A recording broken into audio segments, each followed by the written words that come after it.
oportunidad ahora mismo pues, de compartir lo poco que sé con los demás y gracias a vuestra colaboración en proyectos que llevamos a cabo en internacionalización.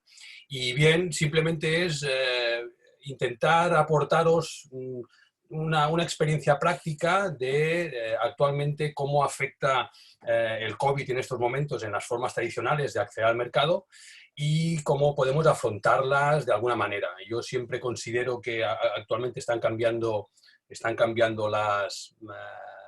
evidentemente el momento es un momento de cambio y considero que es provechoso aprovecharlo como un momento de oportunidad para cualquier empresa, ya sea la que no se ha iniciado la exportación todavía, ya sea la que está puntualmente pues, exportando con unas cifras de exportación pequeñitas, pero muy interesantes, o la que ya está plenamente consolidada, pues bueno, simplemente reafirmar algunos conceptos.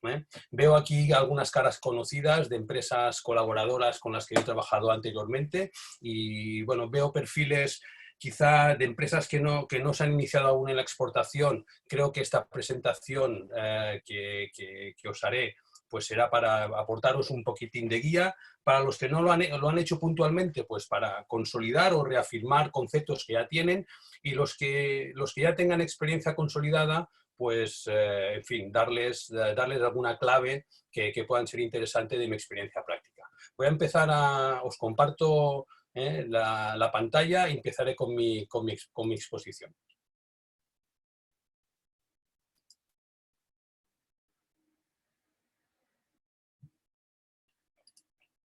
Fijaos que la idea...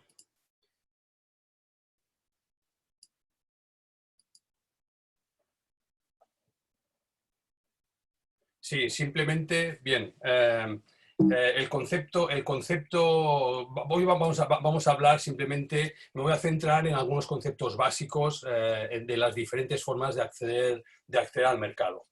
En este caso, fijaros, el objetivo es analizar las distintas alternativas que tiene una empresa para acceder, distinguir un poco las diferencias más importantes entre ellas, sobre todo me voy a centrar en la agencia, en la distribución, y luego identificar un poco las variables de escoger una figura u otra. Siempre, normalmente, dependerá del tipo de empresa y la estructura que mantenga, que esta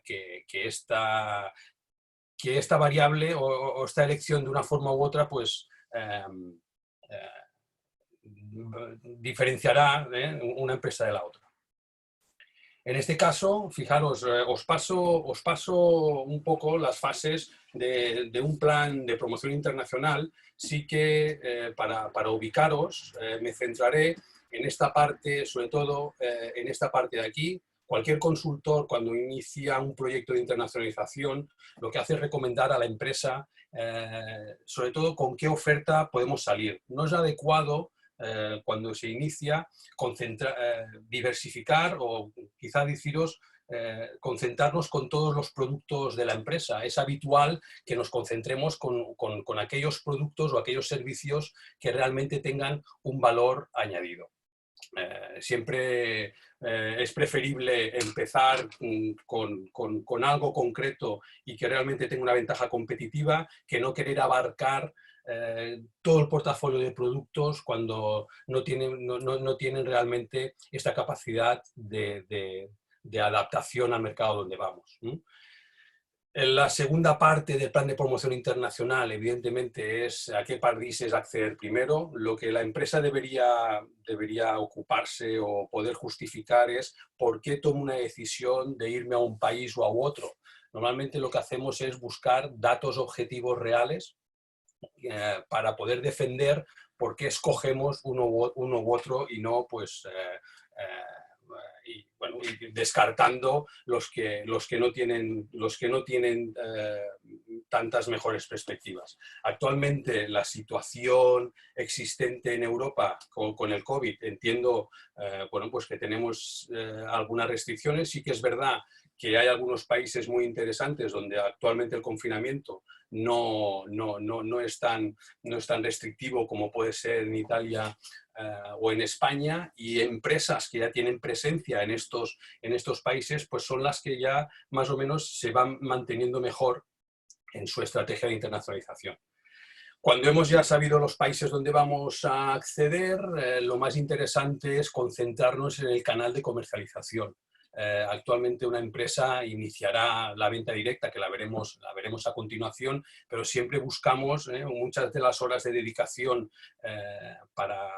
para tener presencia en un mercado se basan en encontrar o en buscar al interlocutor más importante. Es así, y bueno, aunque estemos trabajando arduamente en ello, los resultados son bastante inmediatos. Siempre os diré que bueno, cuando se inicia un proceso hasta que empezamos a tener los primeros pedidos, evidentemente tarda más. Yo siempre digo pues un año y medio en esta acción. Y luego pues bueno, pasamos a cuáles son nuestras estrategias, ya sean de producto, de distribución o estrategias de comunicación, utilizando los instrumentos tradicionales del mix de marketing. Bien. Aquí os traslado las 4 formas que yo entiendo y que de hecho las podéis ver en cualquier manual de internacionalización también, donde se identifican o se diferencian 4 tipos de alternativas de acceso al mercado exterior. En este caso, la venta directa normalmente se basa y se fundamenta en empresas que comienzan donde la figura del director gerente o el director comercial nacional es el que bueno, pues, cambia y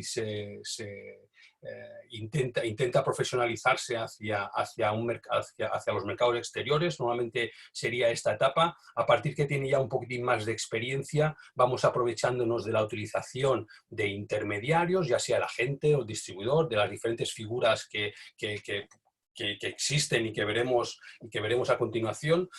La figura del acuerdo de cooperación, que también hay varios y no serán tratados en este webinario. De hecho, podremos hablarlo en otros que podemos hablar de ello. Y luego sería la implantación a través de una delegación o filial, que sería ya la fase de una empresa plenamente instaurada o instalada en el mercado internacional.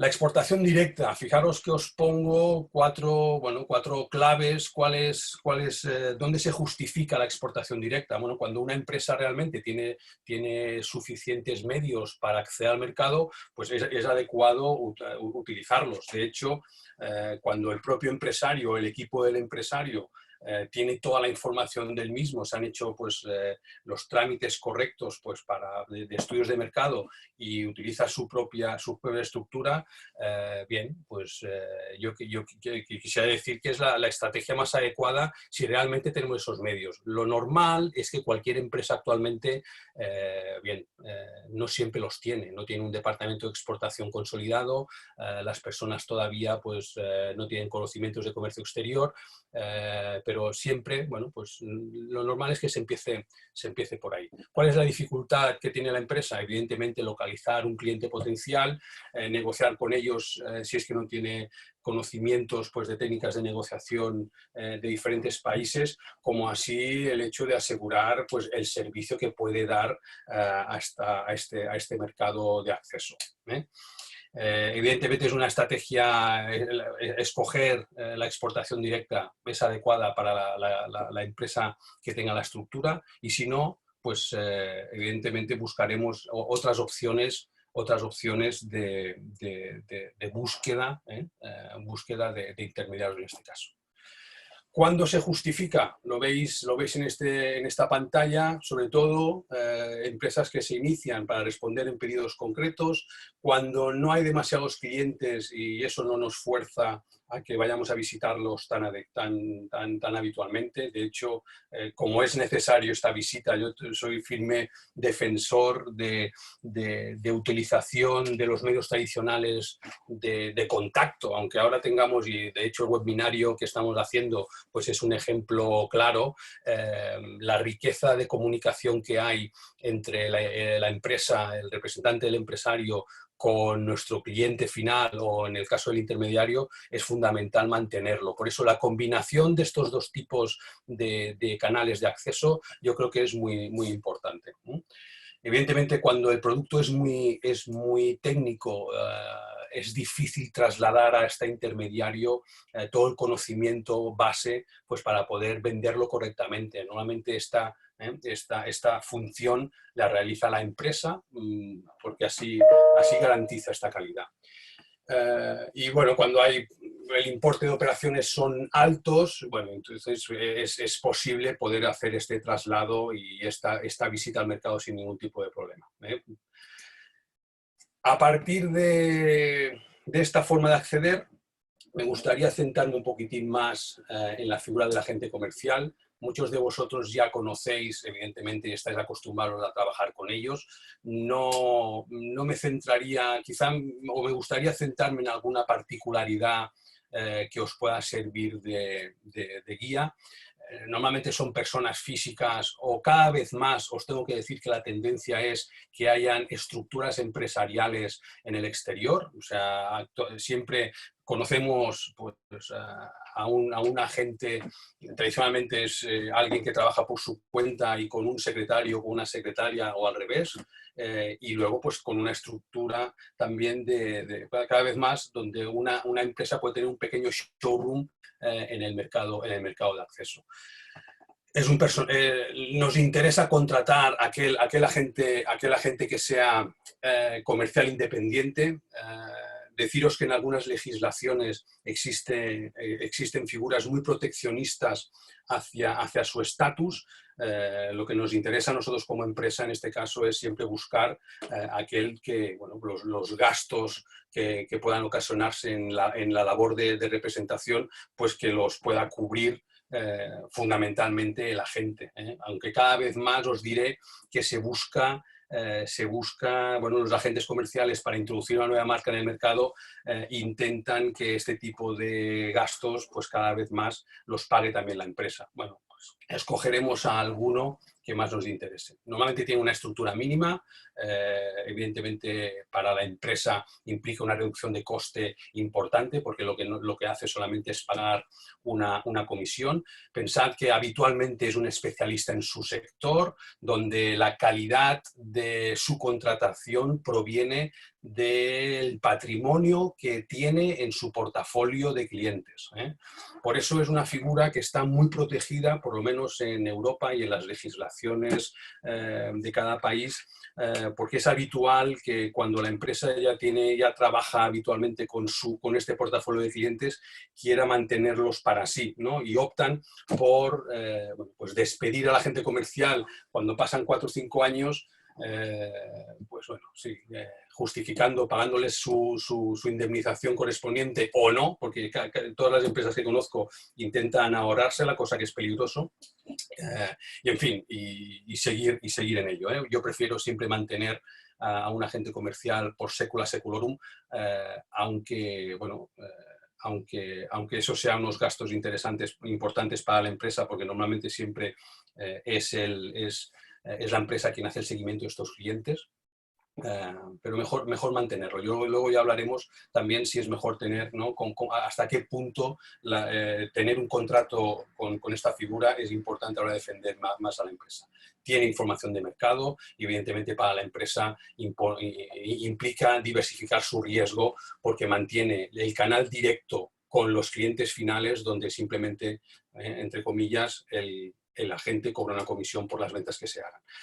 Os paso 5 o 6 tipos de agentes comerciales que nos podemos encontrar. No solamente nos centramos en el agente comercial que os pongo en el apartado D, sino que nos podemos encontrar diferentes figuras. Muchas veces el identificarlas correctamente es la clave para entender qué es lo que hacen y cuál debe ser bueno, la orientación que debe tener el contrato de agencia comercial con ellos. Puede ser pues, operaciones puntuales o pueden ser operaciones a más largo plazo, que es el agente comercial independiente que más nos interesa. Fijaros que aquí tampoco quiero detenerme mucho en ellos, pero podemos encontrar agentes exclusivamente especializados en la importación de productos, otros que los podemos encontrar igualmente orientados hacia la oferta, donde buscan clientes de mercados exteriores para el producto que fabrica su representado.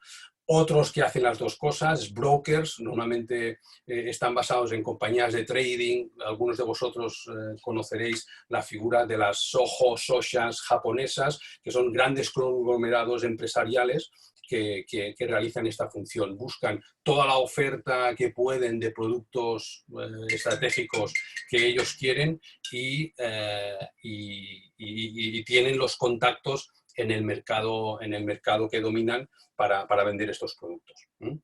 A partir de aquí, este que os marco como D sería el que más nos interesa, porque para la estructura empresarial más habitual. Sí que es verdad que deberá estudiarse cada una de ellas para ver cuál es la estrategia y dónde nos marcamos, porque si realmente una empresa está interesada en el canal mayorista, bueno, pues podemos encontrar agentes que no son tradicionalmente intermediarios, pues sí muy especialistas, por ejemplo, en su acceso a una central de compras, por ejemplo.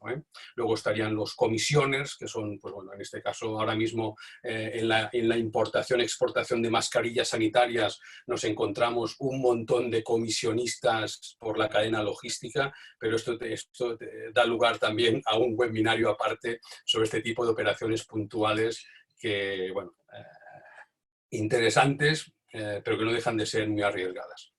Bueno, y a acabar, deciros que sí que, fijaros, esta condición de BRP en este caso es un francés, sí, en la normativa francesa, normalmente la mayoría de agentes comerciales son agentes que se entienden empleados de la empresa a la que representan. Pues, por ejemplo, una de las particularidades para el mercado francés es determinar muy bien qué tipo de agente estamos buscando, porque podemos tener ofertas de este tipo de agentes que lo que buscan es tener una relación contractual con la empresa que representan. ¿Vale?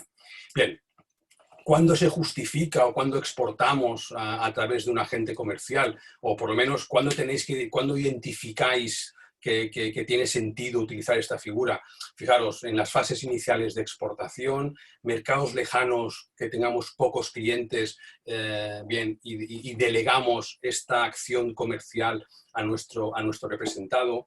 Mercados cercanos, pero que el hecho de tener una amplitud grande de clientes no podemos satisfacerlos a todos directamente, sino que evidentemente lo que le interesa a la empresa, por lo menos las funciones de un export area manager, está en hacer seguimiento continuo de los agentes comerciales que tiene. Pensad una cosa, y eso muchos de vosotros estáis de acuerdo conmigo, el agente comercial se concentra, aunque represente todas las empresas de productos que se complementan, todos de ellos en su portafolio, de hecho es una particularidad de su figura. En vez de llevar 5 o 6 maletas de las 5 o 6 empresas que representan, actualmente pueden ser 10, pues pueden llevar solamente 2 con aquellos productos más concretos e identificables donde tienen más valor añadido estas empresas.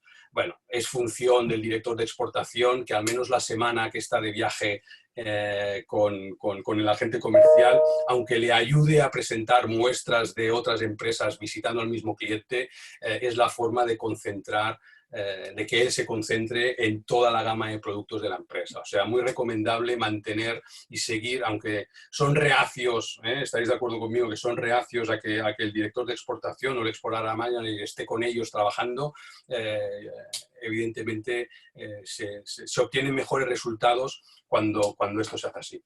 Bueno, cuando la empresa tiene recursos financieros limitados y no puede optar pues, por una implantación en el exterior, bien, pues evidentemente se justifica esta figura. Y luego os he puesto aquí un caso que cuando es posible entrar en organismos públicos y tenemos la suerte de tener un perfil de un agente comercial que tiene una relación muy concreta en alguno de ellos, me estoy imaginando Emiratos Árabes, me estoy imaginando Cuba. Bien, a veces este tipo de estructuras donde es muy difícil entrar directamente, pero aprovechar la estructura de un agente comercial muy especialista nos puede ayudar a acceder con éxito al mercado exterior. El proceso de selección del agente comercial, fijaros, muchas veces se puede mirar, bueno, la idea principal que os recomiendo es que, bueno, o la gracia que tiene que tener una empresa es minimizar los costes en la búsqueda de candidatos. O sea, siempre podemos optar por comprar bases de datos en la mayoría de colegios de agentes comerciales que hay en el mundo. De hecho, os paso en la siguiente diapositiva una relación de los colegios de agentes comerciales, pero siempre implica un coste. Actualmente es muy fácil acceder a las cámaras de comercio, las IHKs alemanas, por ejemplo, y poner un anuncio por parte de la empresa y mantenerlo durante 3 meses. Bien, eso implica un coste que puede ser interesante el hecho de lo que asumáis, pero que sepáis que, por ejemplo, en los Länders alemanes más interesantes, donde hay más concentración de industria, pues pueden a través de las cámaras de comercio alemanas acceder a las mismas bases de datos, pero de manera gratuita. La gracia está en conocer dónde encontramos esta información. Y luego, ya os digo, yo diferenciaría en este caso los medios oficiales de la búsqueda de agente comercial y los medios, bueno, prácticos o menos tradicionales donde se justifica, pues bueno, pues que un consultor nos pueda ayudar. Las bases de datos de todas las empresas que exponen en una feria, un estudio pormenorizado de tu competencia. Muchas webs, gracias, bueno, pues tienen la información de los agentes comerciales que tienen en el exterior. Oye, ¿por qué no podemos al competidor directo contactar con un agente comercial que representa a nuestra competencia? Pues yo os diría que es el primer agente comercial que intento contactar con todo tipo de naturalidad. Evidentemente me pongo en contacto por su especial reconocimiento que tiene en el mercado y en ocasiones he tenido gratas sorpresas. Puede ser que con la empresa competidora directa nuestra no tenga buena relación porque se retrasa en el pago de comisiones y resulta que con nosotros está ávido o encantado de recibir una oferta.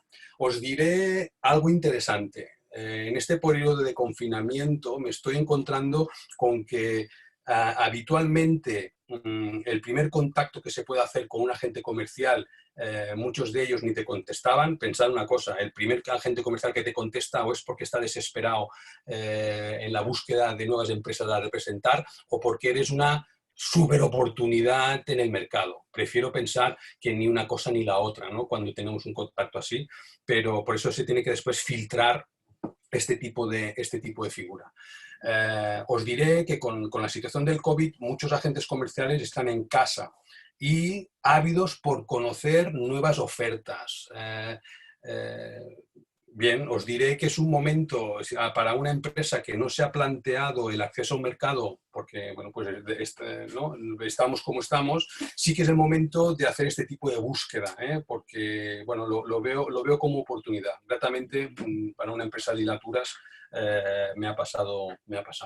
Evidentemente es como si hiciéramos una selección de personal, de los que nos contestan y los que hemos buscado haciendo una base de datos bastante filtrada, pues tendremos que preseleccionar a aquellos que tengan realmente una ventaja competitiva, ¿no? Y se les tiene que pedir. Ellos, estas estructuras, igual que nosotros, debemos dar toda la información de la empresa honestamente y hacer una presentación correcta y exponer dónde están nuestras ventajas. El agente comercial tiene que hacer lo mismo con vosotros. Aquel agente o aquella estructura que no nos dé toda la información, os diría que, bueno, la descartaría. Evidentemente, el agente comercial bueno nos costará mucho el poderlo contratar o que confíe en nuestra empresa. Yo creo que bueno, es el primer cliente al que debemos convencer, pero sabemos que, bueno, si encontramos al más idóneo, es un paso interesante, importante para acceder con éxito. Tenemos que ir a visitarlo, conocer su estructura, si realmente se gana bien la vida en las empresas que representa, tiene que ser transparente con las empresas que representa y determinar si nosotros, pues claro que sí, somos complementarios a su oferta. Aunque no descarto que en alguna ocasión, aunque represente a una empresa como puede ser la nuestra, sí que hay alguna gama de productos que complemente su portafolio y empecemos por ahí. Es función de la empresa luego pues, consolidar que dentro de un tiempo pues pueda optar por cambiar de representada o no. Y luego en la selección, evidentemente en un informe de solvencia, tenemos que conocer, aunque sea de manera oficial o extraoficial, si realmente es un agente o una empresa solvente en el mercado. Y luego la selección en la firma del contrato, soy firme defensor de firmar la relación por escrito, aunque no tiene por qué ser a primeras de cambio. Normalmente puede haber un periodo de prueba con él, con ella, con esta empresa y determinar que se pueda firmar el contrato durante un tiempo. A veces agentes comerciales, sobre todo me he encontrado en Europa, pues bueno, si no tienes un contrato no empiezan ni a hablar. Bueno, pues nos adaptaremos a cada caso concreto, pero os diré que como empresa siempre os interesa mantener la relación por escrito porque es la forma más fácil de poder bueno, pues prescindir si nos interesa en un momento determinado, aunque ya os diría que no tiene por qué ser así, pero evidentemente no siempre acertamos al mejor agente y podemos establecer cláusulas concretas para ayudarnos en la rescisión del contrato si es que nos interesa, ¿vale? Factores a tener en cuenta en su selección, pues ya os he dicho algunos, ¿no? La organización que tiene, la cobertura geográfica que proporciona. Normalmente todos los agentes comerciales dicen controlar más área geográfica de las que realmente controlan. Pues cuidado con eso, no demos tan fácilmente exclusividad por zonas cuando no sabemos realmente que la domina. Bueno, yo prefiero, si no tengo nadie en Alemania, por ejemplo, pues empezar por Landers. Imaginaos, tradicionalmente Alemania se divide por 5 o 6 zonas comerciales. Pues empezaré por una, pero no darle la exclusividad a un agente comercial para toda Alemania. Tiene todo sentido. Él nos tiene que dar una perspectiva de cuál es la rentabilidad o cuál va a ser el resultado que él prevé o ella prevé durante todo un año y hasta qué punto se puede comprometer. Evidentemente el portafolio de productos que tenga, qué relación tiene con los clientes más principales y la importancia de los mismos. Evidentemente su conocimiento en el sector. Sí que os diré que en Europa es una figura muy reconocida, en otros países bueno, pues no está tan consolidada. O sea que también debemos adaptarnos a esta figura en algunos países de acceso. Y luego la experiencia que tenga de los productos que representa. Normalmente, bueno, pues es un agente comercial que ya lleva tiempo en el sector. Actualmente agentes comerciales que empiezan no es habitual, sí que es habitual encontrar agentes más bien en la parte alta de edad, cercanos a su jubilación. Bueno, pues si nos quedamos por la mitad, tendremos éxito o una proyección de futuro interesante. Asociaciones de agentes comerciales que esta presentación evidentemente os la pasaremos, podéis contactar con ellos bueno, y ver qué condiciones nos imponen para poder hacer un anuncio o si en algún caso es habitual que nos lo pasen de forma gratuita. Sí que también os animaría a consultar las oficinas comerciales que tiene España y cada comunidad autónoma en el exterior. Disponen de esta información, pero cada vez más, y en este caso, pues que se tiene que pagar. Sí que os diré sobre el contrato de agencia 4 cosas que yo creo que pueden ser interesantes a la hora o que tenéis que tener presentes a la hora de contratar a un agente comercial. En muchas legislaciones el concepto de autoridad aparente, eso implica que el hecho de la representación nos puede condicionar decisiones que toma el agente comercial en la relación con nuestros clientes. Pues cuidado con eso. En países de una tradición anglosajona donde el common law pues, es habitual, debe limitarse este poder de representación en que siempre la decisión final la toma la empresa y no el agente comercial. Por eso se tiene que establecer en el contrato, porque si no, su legislación se aplica se aplica por sustitución, o en el caso de que no se establezca nada en el contrato, y hay que tenerlo en cuenta. Igual que el estatus, ya os lo decía, ¿no? En Francia el estatus en sí de la gente es distinto que el de España, lo tenemos que tener en cuenta. El concepto de divulgación también es diferente, o sea, ellos pueden dar mucha información en países de common law, cuando en países de tradición civilista, como puede ser el nuestro, bueno, pues es mucho más proteccionista a la hora de dotar información al cliente final. Y luego la jurisdicción en caso de conflicto, normalmente siempre optamos porque sean los tribunales de justicia españoles, pero no siempre es más adecuado. A veces, y hay algunos informes interesantes de ICEX, donde, por ejemplo, en Turquía, en el caso de tener un conflicto con un agente comercial y bueno, pues tengamos la necesidad de establecer, pues, a lo mejor una demanda por daños y perjuicios por algún problema, pues no siempre someternos a la jurisdicción española es mejor, sino que para acceder, en este caso concreto, pues se recomienda la jurisdicción turca. En este caso sí que deberemos representarnos con algún abogado en destino, obviamente. No entraré mucho, o por lo menos os diré 4 cosas de las ventajas del agente versus al distribuidor. Me interesa quizá comentaros algún inconveniente, como por ejemplo, evidentemente siempre es difícil encontrar al agente más idóneo, siempre o habitualmente defienden más a la empresa que no, perdón, al cliente final más que a la empresa, o sea, lo tendremos siempre más cercano a ella porque es normal que tenga más preferencia por su cartera de clientes y que quiera cuidarla. Fuera del territorio de la Unión Europea dicen abarcar más territorio del que normalmente controlan. También en la Unión Europea me ha pasado. Pasa que establece más, dice que abarca más del que realmente controla. Bien, pasaría quizá ventajas, ya las veis, evidentemente es mucho mejor conocimiento del mercado por parte suya que no el que puede tener la empresa. La empresa mantiene su control sobre la política comercial de precios, cosa que no pasa después, veremos, con el distribuidor. Eso sí que es verdad que necesitas más formación del equipo gestor, lo establezco como una ventaja. Tienes mayor diversificación de riesgos por tener tu riesgo diversificado, evidentemente, en clientes de su cartera de producto. Y bueno, y es la forma más de mejor coste para implantarte en el exterior. Os establezco una breve, una breve consideración o unos puntos a tener en cuenta cuando negociamos con él, y están basados más en lo que os he dicho antes de esta honestidad y transparencia que debe tener la empresa a la hora de presentarnos con él.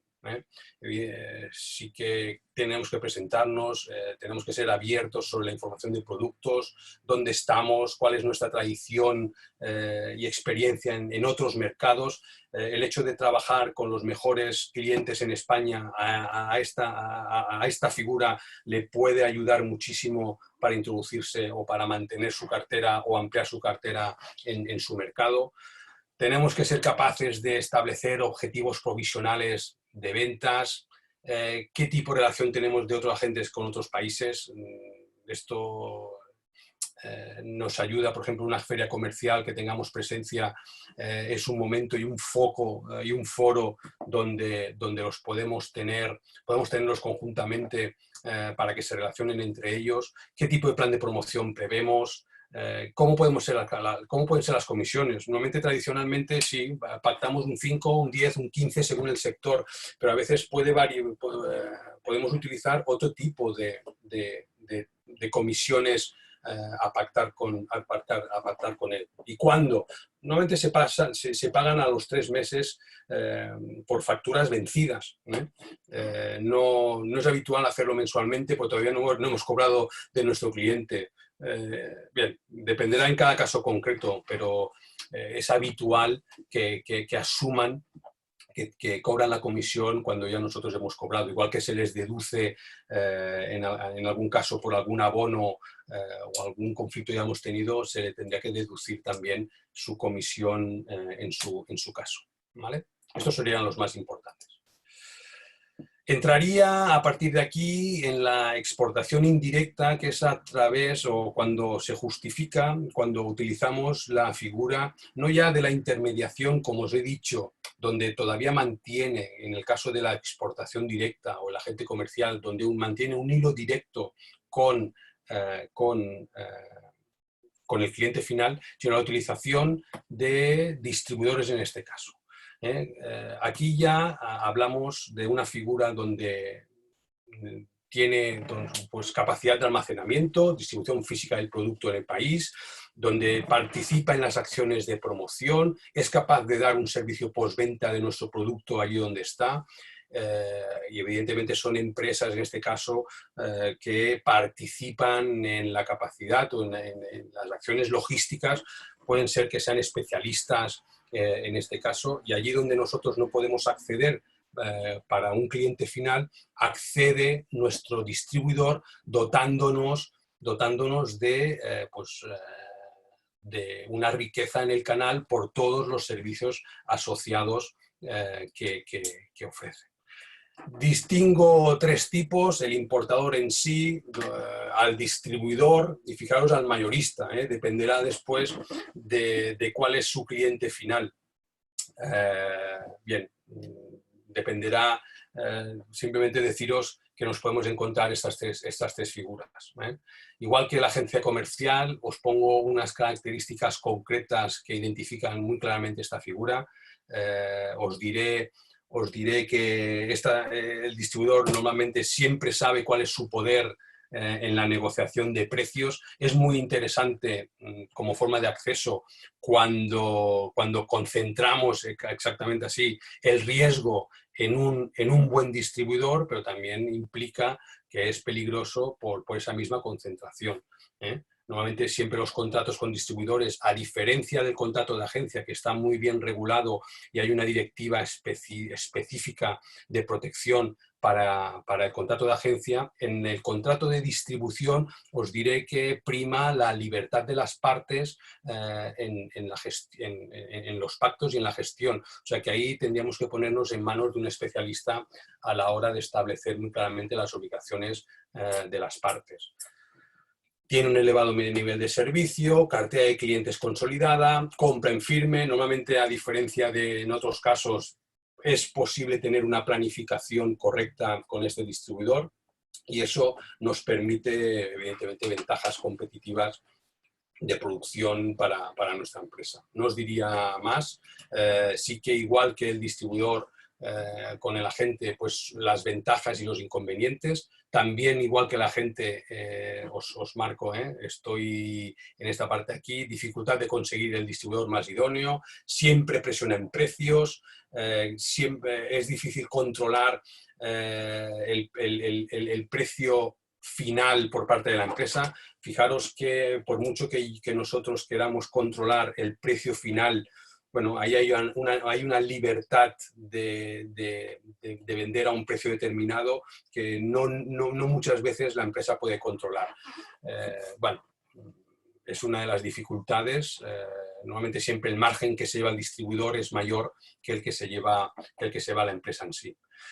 Quizá, bueno, no os diría más, sino de lo que ya veis aquí como algo interesante es que normalmente participa con nosotros en el marketing o en la promoción de nuestro producto en el mercado exterior.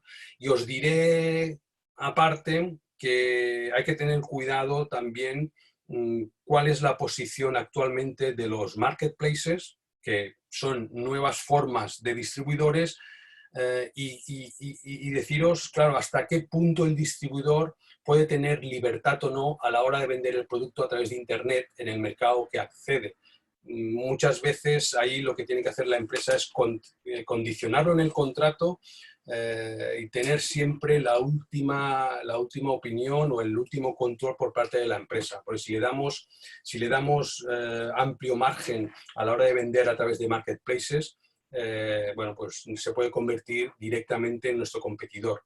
O sea que eso hay que regularlo, es interesante regularlo. Al igual que el agente comercial os indicaba pues, cuáles serían bueno, sus justificaciones, aquí la empresa en la distribución tiene que tener muy claros cuáles son los objetivos, qué estructura quiere tener, dónde va a ir, cuáles son los canales de los puntos de venta y si ha de haber contrato o no, que os vuelvo a repetir que es conditio sine qua non para empezar a trabajar con un distribuidor. Evidentemente, fijaros aquí si queremos, si el objetivo es por volumen o queremos ir a segmentarnos a un nicho muy concreto, cuál es el tipo de estructura de distribución que hay, vamos a grandes cadenas o tiendas especializadas.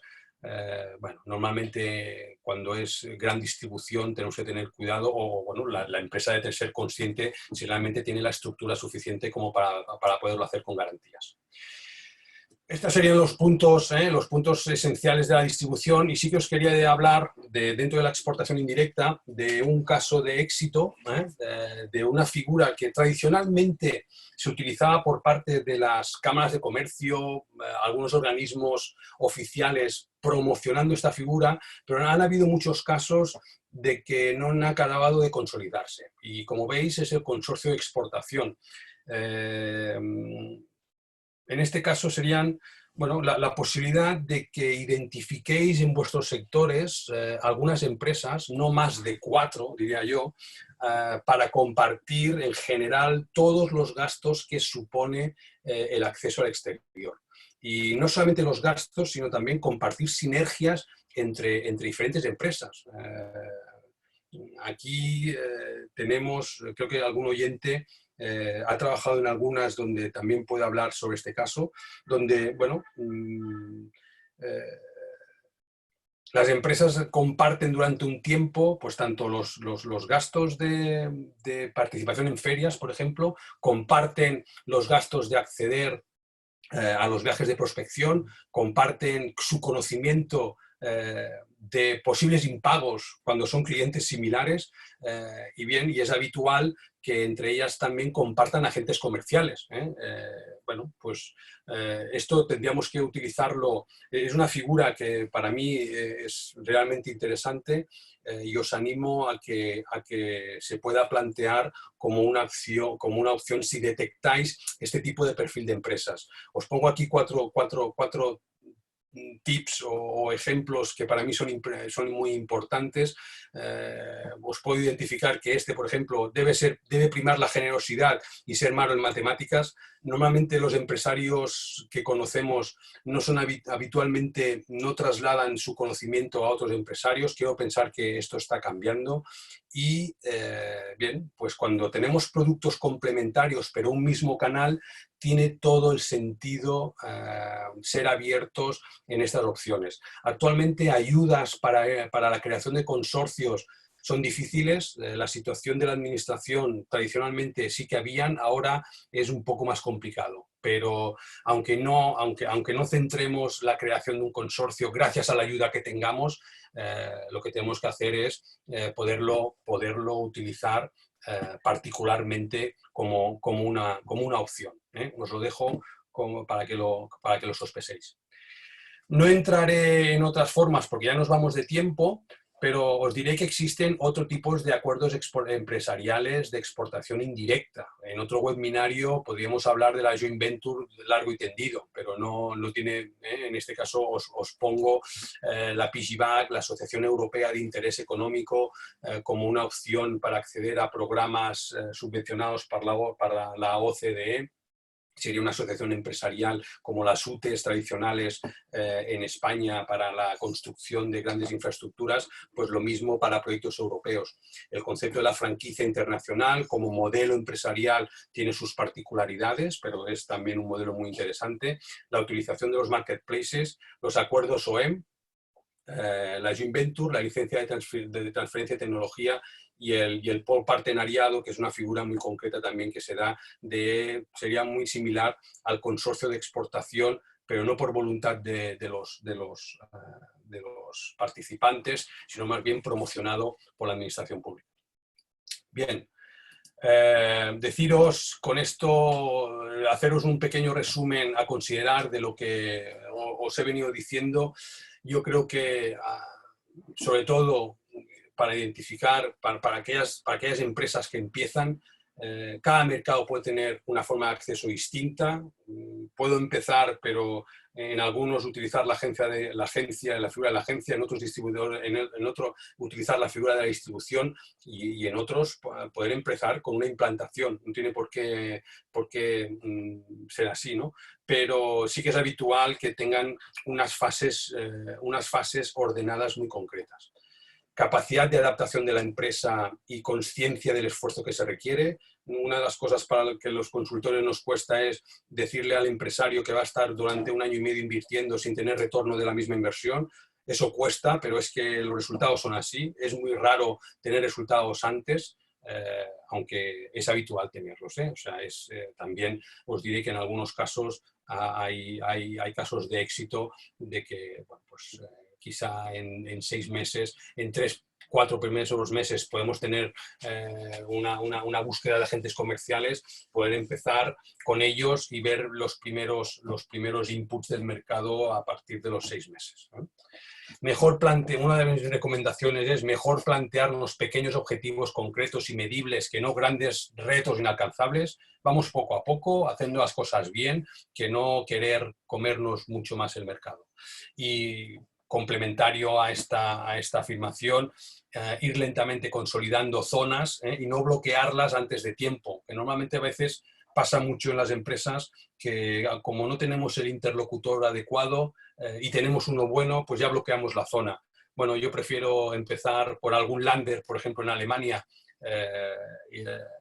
y consolidar ese Länder que no, como os decía antes, tener bloqueado toda Alemania. ¿Qué podemos hacer desde FCA Consulting? Y en este caso, pues bueno, os pongo, basados en este aspecto, pues, bueno, pues os dejo todo este tipo de servicios que se complementan muchos más dependiendo de la situación de partida o de presencia de la empresa en el exterior. Fijaros, consensuar con vosotros el perfil de agente es muy importante, consensuar realmente qué características va a tener. Entonces, a partir de ese consenso, el consultor se pone a buscar conjuntamente con vosotros bueno, pues capacidad de negociación y enseñar y bueno, pues aportaros la experiencia para negociar, presentaros candidatos, la promoción de este tipo de consorcios como forma de participación acompañada, como forma de participación conjunta, proceso de exportación de vuestra empresa, ayudaros en la resolución de conflictos, implementación, asesorados en la implementación de la comunicación comercial, asesoramiento legal sobre el contrato, sobre el contrato y, de hecho, redacción de contratos internacionales, buscar asociados estratégicos y en general, ayudaros a implementar el PPI, que no he hablado antes, pero todas estas circunstancias deberían reflejarse claramente en lo que nosotros llamamos un plan de promoción internacional.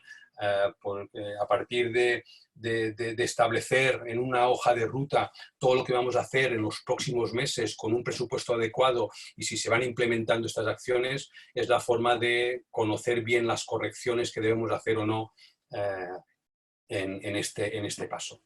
Y yo creo que con esta presentación acaba mi explicación.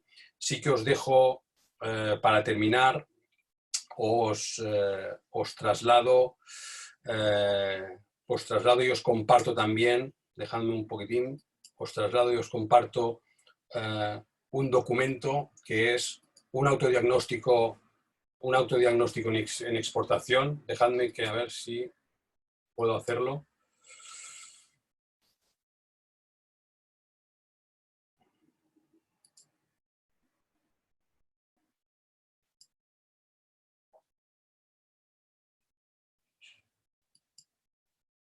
podéis ver. Silvi, ¿me puedes ayudar si pueden ver este documento?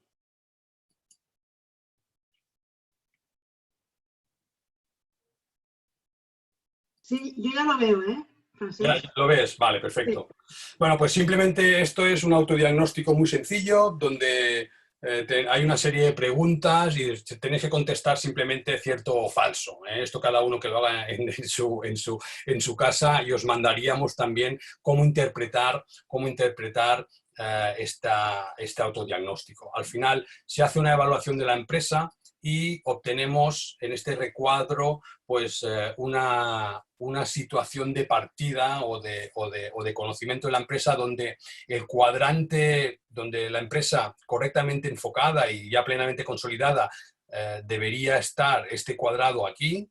Todo lo que pase de esta parte en azul, pues es de donde tiene que mejorar. Os animamos a lo que podáis utilizarlo y saber dónde estáis, y el hecho de que ya, pues bueno, alguien de vosotros pues lo pueda implementar o pueda hacerlo ya implica que está mirando o está interesado en iniciar este proceso, que os animamos a que lo hagáis, y que evidentemente es un reto, pero siempre es mucho más beneficioso hacerlo ahora y no dejarlo para más adelante, aunque las circunstancias de ahora, bueno, pues igual tenemos que concentrarnos más en la preparación que no en la expansión directa, ¿vale? O sea que aquí, Silvi, lo dejo, os animo a que Muchas participéis. gracias. Gracias. Gracias. Yo ahora estoy mirando el chat, ¿de acuerdo?